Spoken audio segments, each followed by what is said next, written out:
Hello दोस्तों, यह कहानी एक भूतिया कंपनी की है। यह कहानी बहुत खौफनाक और डरावनी है। यह वीडियो को लाइक करके और चैनल को सब्सक्राइब करके हमारी फैमिली का हिस्सा बने। इस कहानी की शुरुआत करते हैं। रात का अंधेरा पूरे शहर पर छा गया था। लोगों के घरों पर की खिड़कियां से हल्की रोशनी झलक रही थी। इस गहरे अंधकार में शहर के एक किनारे पर एक पुरानी हवेली बहुत बड़ी थी, जिसे लोग भूतिया कंपनी कहते थे। यह कंपनी पहले एक प्रमुख उद्योगपति द्वारा बनवाई गई थी, लेकिन समय के साथ इसका नाम अजीब और डरावने किस्सों में बदल गया। भूतिया कंपनी की इमारत बहुत विशाल थी, लेकिन अब यह खंडहर में बदल चुकी थी। लोगों का मानना था कि यह इमारत में भूत प्रेत रहते थे। कोई भी नहीं इस इमारत के पास जाने की हिम्मत करता था। जब भी कोई अंदर जाने की कोशिश करता, उसे अजीब अजीब आवाज़ें सुनाई देती और अचानक से ठंडी हवाएं चलने लगती थी। शहर से मनीष और अंशु इस कहानी को रहस्य को सुलझाने के लिए उत्सुक थे। उनमें से एक था अर्जुन, जो बहादुर और निडर युवक था। उसके साथ उसकी दोस्त रिया थी, जो एक विज्ञान की छात्रा थी। उन्होंने तय किया कि वे हांटेड हवेली के रहस्य को सुलझाकर ही दम लेंगे। मनीष और अंशु ने रात को कंपनी में प्रवेश करने का निर्णय लिया।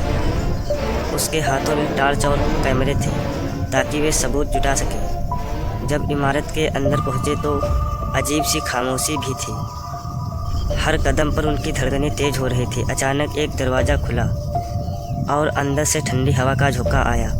वे दोनों एक दूसरे को देखने लगे, लेकिन उन्होंने हार नहीं मानी और आगे बढ़ते रहे। इमारत के अंदर एक पुरानी लाइब्रेरी थी, जिसमें धूल से भरी किताबें थी।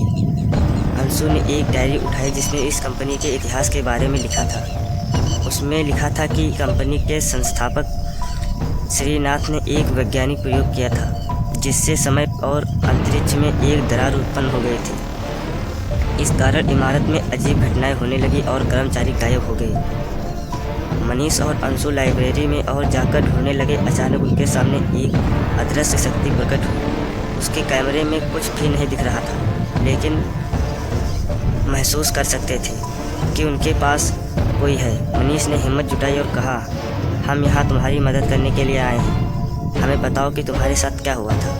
अदृश्य शक्ति ने एक किताब को हवा में उठाया और उसे खोला। उसमें लिखा था कि श्रीनाथ ने अपने प्रयोग में गलती कर दी थी, जिससे कई आत्माएं इस इमारत में फंस गई है।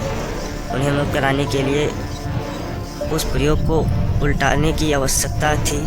रिया ने अपने वैज्ञानिक ज्ञान का उपयोग करके वहाँ विधि निकाली, जिससे उसका प्रयोग को उल्टा जा सकता था। मनीष और अंशु ने मिलकर उस विधि को अंजाम देने की योजना बनाई।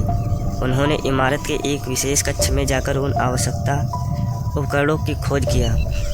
जैसे ही उन्होंने प्रयोग शुरू किया, इमारत हिलने लगी, धूल उड़ने लगी और अजीब आवाज़ें आने लगी। लेकिन उन्होंने हार नहीं मारी और अंततः प्रयोग में सफल हो गए। जैसे ही प्रयोग में सफल हुए, इमारत के अंदर एक चमकदार रोशनी फैली। वे सभी आत्माएं जो यहाँ फंसी थी, अब वो मुक्त हो गई और मनीष और अंशु को धन्यवाद किया। इमारत अब सामान्य हो गई थी और डरावनी हवा गायब हो गई थी। इस घटना के बाद मनीष और अंशु ने भूतिया कंपनी के लोगों के सामने रखा और बताया कि यह इमारत अब सुरक्षित है। उन्होंने इमारत को एक संग्रहालय में बदलने का निर्णय लिया, ताकि लोग यहाँ आकर इस अद्भुत कहानी को जान सके और श्रीनाथ के बलिदान को सम्मानित करें। इस प्रकार मनीष ने अंशु ने न केवल एक रहस्य को सुलझाया, बल्कि कई आत्माओं को भी मुक्त कराया था। उनकी बहादुरी और दृढ़ता ने उन्हें हमेशा के लिए लोगों के दिलों में जगह दी। भूतिया कंपनी अब सिर्फ एक कहानी ही नहीं, बल्कि साहस और विज्ञान के मिलन की मिसाल बन गई थी।